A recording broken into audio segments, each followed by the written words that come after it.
რატო მაინც გადაწყვეტთ სოლარიუმის გამოყენებას, გირჩევთ გაითვალისწინოთ შემდეგი რეკომენდაციები. პირველ რიგში ვიზიტი დერმატოლოგთან, რათა შეფასდეს დერმატოსკოპის ფოტოფაინდერის საშუალებით თქვენი კანის ტიპი, მდგომარეობა, კანზე არსებული ხალებისა და ნებისმიერი ტიპის წარმონაქმნების ინდივიდუალური რისკები. ასევე არსებობს გარკვეული სამედიცინო მდგომარეობები, გარკვეული მედიკამენტების მიღებისას არ არის რეკომენდებული სოლარიუმის გამოყენება. მნიშვნელოვანი რეკომენდაცია დროის ლიმიტთან დაკავშირებით.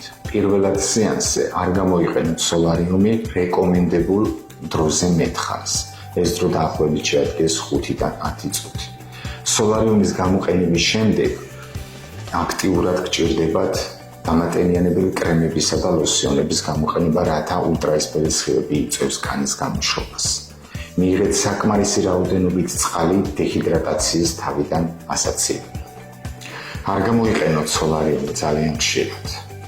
აიღეთ შესვენებები სეანსებს შორის, რათა თავიდან აიცილოთ კანის გადაჭარბებული დაზიანება და გაღიზიანება. ერთი მნიშვნელოვანი რეკომენდაციაც, რომელიც შეეხება ასაკობრივ შეზღუდვას.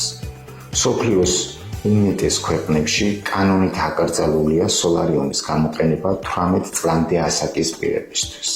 ეს განპირობებულია იმით, რომ მოზარდების კანი ძალიან უგრძნობიარეა ულტრაისფერი გამოსხივების მიმართ და ასევე მაღალია რისკი კანის კიბოს განვითარებისა.